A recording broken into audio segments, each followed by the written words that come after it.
All right, let's dive into a story that starts in that quietest, darkest part of the night.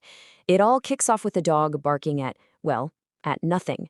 This is one of those stories that gets under your skin, a creeping dread that starts with a single, dark line on a wall and ends up questioning everything. So picture this.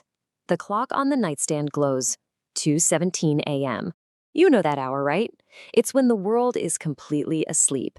And that's the exact moment when the silence breaks and the very first hint that something is deeply, deeply wrong starts to crawl in. You're not woken up by a crash or scream. No, you're woken up by your dog, Max. And Max, who's normally just a chill, happy dog, is absolutely losing his mind. He's barking like crazy, his eyes locked on a spot in the empty hallway that, to you, is just empty space. The fear is real. You can feel it coming off of him, but whatever he sees, you can't. Okay, so let's set the scene. We're in a quiet little suburb in Pennsylvania. The narrator lives alone. Outside, it's dead silent. Maybe a lonely street lamp is buzzing somewhere down the road. But inside that house, the peace is just completely shattered by the dog's frantic barking and this strange thing that's been growing for weeks now. So what's the source of all this fear? It's a mark on the wall. But this isn't some crack in the plaster or a bit of dirt. It's a thin, black, thread-like line that's been slowly appearing over the past few weeks. And get this, it seems to subtly pulsate, almost like it's breathing. And Max? Yeah, he's been growling at this thing for a while now, sensing a wrongness that the narrator is only just starting to face. And this is the part that's so important. The narrator knows for a fact it's not paint, it's not dirt, it's nothing that can be easily explained away. The only words that seem to fit are almost alive. And that one little detail, it takes a simple mark on the wall and turns it into something truly unnaturally terrifying. Okay, so you can't ignore it anymore, right? The narrator grabs a flashlight. Even though the dog is terrified and there's this growing panic in their own chest, this dark curiosity just takes over. They have to know what this thing is. So they start walking cautiously towards that wall. And then they hear it, a whisper. It's so faint, you could almost convince yourself you imagined it, but it cuts right through the silence. And it's a warning, a clear, chilling warning. But a warning about what? It's like the voice knows exactly what this thread is and what it wants. Just as they take another step, the thread suddenly stretches, zipping across the room, and there, right at the edge of their vision, a figure just materializes. It's shaped like a person, but it's made entirely of these writhing black threads. And it's not moving. It's just watching. And just like that, poof, it's gone. The moment is so fast, you can't even process the horror of what you just saw. All that's left is that single black thread, now swaying gently in the air, and this absolute tidal wave of pure panic washing over you. But the real horror, that is just getting started. The distance is gone now. This threat isn't just something you see across the room anymore. It's about to become something you can feel. It's making contact.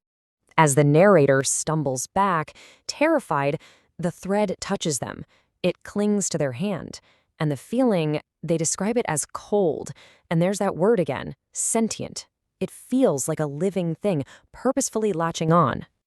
The whisper is back. But this time, it's not a faint sound from somewhere in the dark. No, this time it's loud, and it's echoing directly inside the narrator's head. And it's not a warning anymore. It's a statement of fact.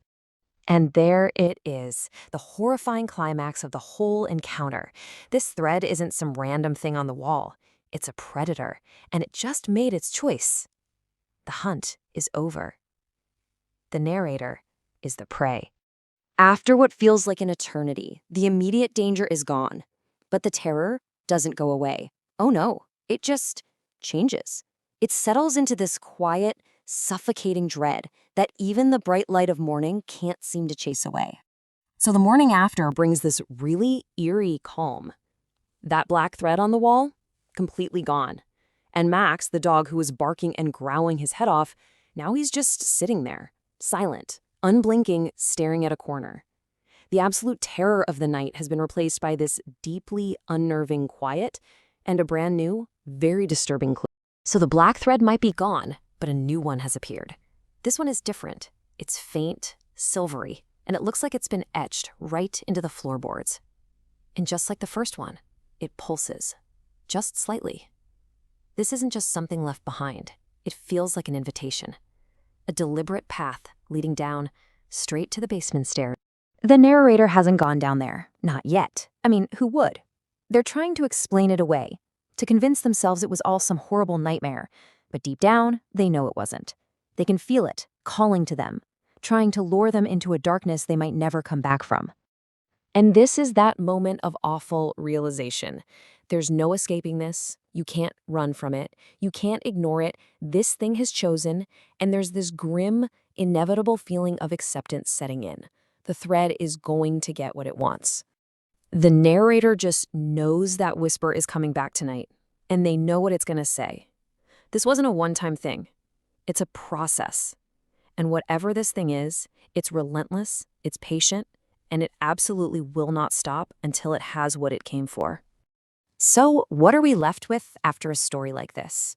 Well, it's a question, and it's a deeply personal one, because let's be honest, we've all been alone in the dark. We've all heard a floorboard creak or seen a shadow that wasn't quite right. But what if that next whisper you hear is actually meant for you? And that's the final, chilling warning from this whole account.